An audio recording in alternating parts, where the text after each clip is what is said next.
Hi, my name is Amira Harvin, and my speech today will be about why financial literacy should be taught in the education system.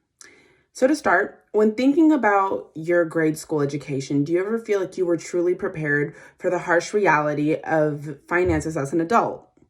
Prior to college, many students are never given the education to deal with the financial aspects of growing up. Because of this, students can never fully be prepared for adulthood, which causes them to struggle very badly.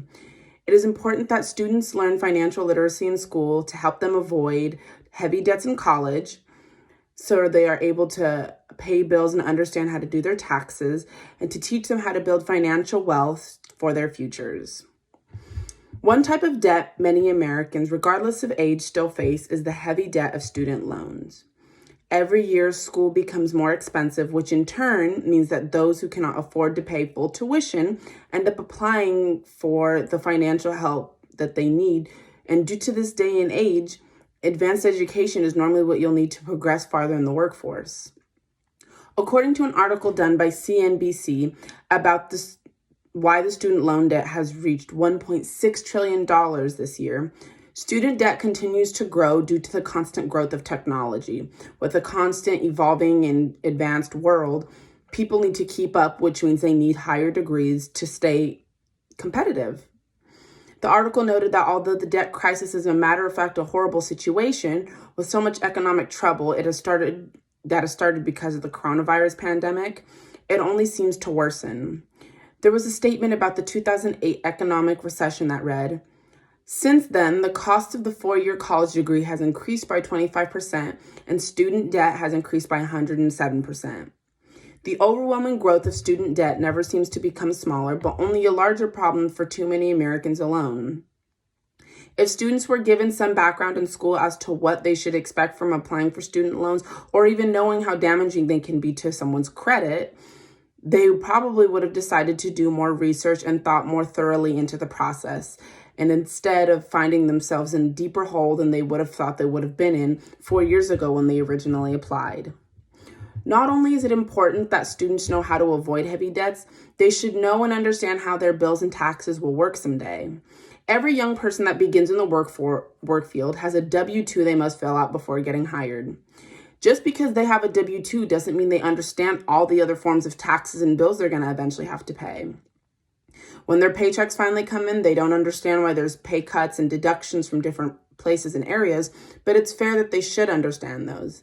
And in an article titled "Closing the Financial Literacy Gap" by Teach for America, the author points out that too often students will graduate from high school without a clue on how to make important financial decisions without any form of security if things were to take a negative turn. It is not a student's fault for not having any prior knowledge to a piece of education that is not taught to them in school. In addition, an article titled "Financial Literacy as a Part of Lifelong Education," found in the Fresno State database, points out that the younger generations of adults do not have an adequate understanding of financial responsibility and do not care how to learn to plan properly for the future. The article also emphasized that starting financial literacy assessments at a young age in school will help educators understand how to help children in becoming successful when they plan for their futures with the right set of financial skills, even if their parents not being able to help. Unfortunately, some students don't understand how their bills work. They get thrown into the world and have utilities, water, gas, electric, and then they have to file their taxes and don't know how to do that right either. It's important that students do understand how to do these things, because instead of having to depend on an accountant, I'm sure they'd save more money by knowing how to do it themselves. While talking about helping children plan for their future, it's important that learning about financial literacy in schools will also help children grow their financial wealth. People don't consider it, but when you start getting older, you should think about what happens when it's time for you to retire and the money that you should have set aside already. Planning for retirement is something that young adults do not tend to do. To them, they won't need to retire for a few decades, so why save?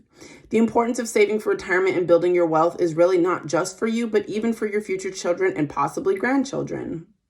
Having money for any rainy day or for a later vacation with your family will be possible the longer you save and put money to good use. Something that some young adults also may not consider is investing, or, even investing in your future. Getting involved with the stock market is actually a very good way to build your wealth.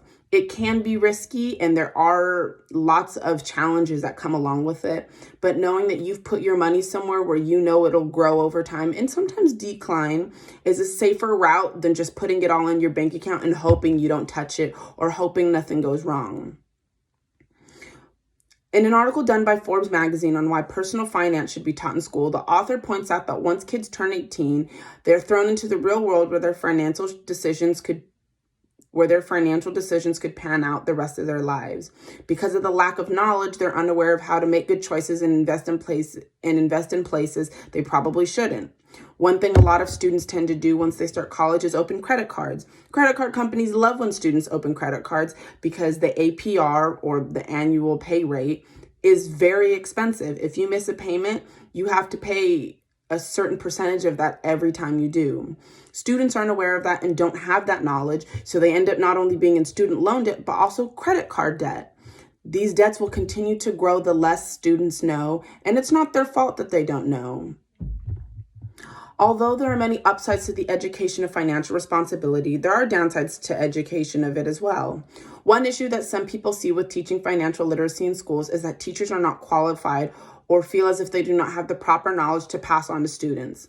And the article 5 Reasons Why Financial Literacy is Not Taught in Schools by Cindy Sumiha, a financial advisor, states that along with unqualified teachers, parents are not qualified to teach either.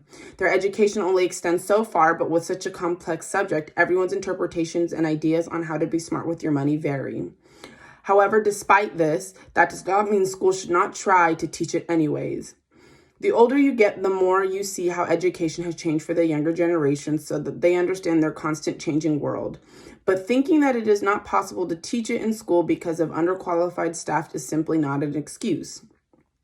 There are lots of things that are complex to teach, but it is up to the state and school system to understand how important it is that children are given a better chance at survival than they were given. In conclusion, teaching financial literacy in school, although intimidating, is necessary. The further the boundaries of what people can and can't do are pushed, the more advanced the world we live in becomes. In this day and age, the younger generations know so little about financial literacy that they have a hard time adjusting to adult life. By taking a new course and teaching students financial literacy, they will be able to avoid heavy debts in college, they'll be able to understand how to pay bills and avoid taxes, and they'll be able to know how to build financial wealth for their futures. The world continues to change and progress with living in the most advanced age man has ever seen. Why not keep advancing? Thank you.